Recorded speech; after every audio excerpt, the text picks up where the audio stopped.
Urbanisasi kerap menjadi momok bagi negara berkembang. Namun benarkah urbanisasi adalah sebuah keniscayaan? Benarkah urbanisasi selamanya berdampak buruk? Bom waktu urbanisasi. Saya ulas lebih lengkap untuk Anda sore hari ini.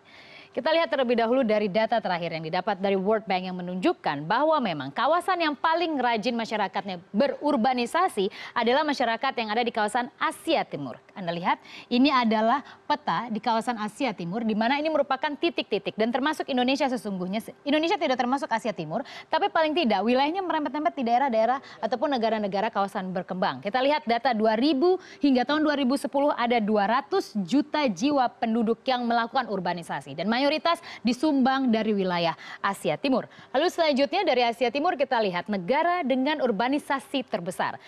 Tiongkok masih memimpin, terang saja karena merupakan negara dengan jumlah penduduk paling banyak di dunia. Kemudian selanjutnya ada India dan tidak ketinggalan Indonesia. Pertumbuhan urbanisasi Indonesia diperkirakan setiap tahun trennya lebih dari 3%. Jadi ada sekitar, kalau misalnya ada 10 penduduk, 3 orang penduduk dari desa, kemungkinan besar rata-rata akan meninggalkan desanya dan pergi ke kota. Mayoritas adalah wilayah-wilayah yang sudah memiliki pertumbuhan ekonomi sangat baik. Ibu kota bisa menjadi contoh atau daerah ataupun kota-kota besar lain yang ada di Indonesia. Jadi Anda bisa lihat bagaimana Indonesia masuk menjadi salah satu negara di mana penduduknya paling rajin melakukan urbanisasi. Pertanyaan kemudian timbul, wilayah mana saja di Indonesia yang paling rajin dikunjungi oleh masyarakat desa untuk mengadu nasib dan kemudian mencoba peruntungan ke kota-kota? Ini adalah datanya.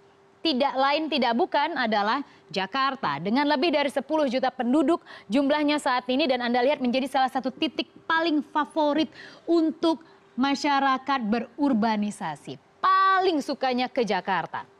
Lalu kemudian diikuti oleh Surabaya terlebih dahulu. Surabaya adalah 10 juta penduduk, ini juga merupakan salah satu kota besar yang paling rajin didatangi oleh wilayah-wilayah. Karena di sini, di sekitar titik ini ada desa-desa, kabupaten-kabupaten, kecamatan yang masyarakatnya merasa tidak ada pertumbuhan ekonomi yang layak di sana. Sulit sekali mendapatkan uang, kemudian sulit sekali ekonomi berputar, sehingga tidak salah kalau mereka akhirnya menuju wilayah-wilayah ataupun kota-kota ini. Kita lihat Surabaya, kemudian selanjutnya adalah Bandung dengan 5 juta penduduk. Ini adalah area-area urbanisasi favorit dan kita lihat data dari World Bank juga menunjukkan populasi di Jakarta tahun 2000 hingga 2010 lebih dari 7 juta penduduk. Dan kemudian pada tahun 2000 hingga 2020 proyeksinya akan naik 2 kali lipat, sekitar 14 juta penduduk yang ada di ibu kota. Lalu kemudian kita lihat apa yang menjadi penyebab orang doyan berurbanisasi. Ini yang menjadi PR pemerintah. Pembangunan ekonomi yang tidak merata. Pemerintah harus memikirkan bagaimana desa bisa tumbuh. Saya rasa ada salah satu program pemerintah dengan memberikan subsidi ataupun juga biaya pembangunan di desa. Kita masih menantikan bagaimana realisasi dari anggaran yang cukup besar tersebut untuk pembangunan desa bisa menumbuhkan optimisme baru, memutar ekonomi di daerah, di desa, sehingga masyarakat tidak lagi menuju kota. Lalu kita lihat adalah sentralisasi pusat pemerintahan dan bisnis. Sebagai contoh, Amerika Serikat, Washington DC dengan pusat pemerintahan, kemudian New York misalnya dengan pusat bisnis. Begitu juga dengan Malaysia misalnya. Malaysia juga punya Putrajaya untuk pusat pemerintahan. Kemudian untuk bisnis mereka punya Kuala Lumpur.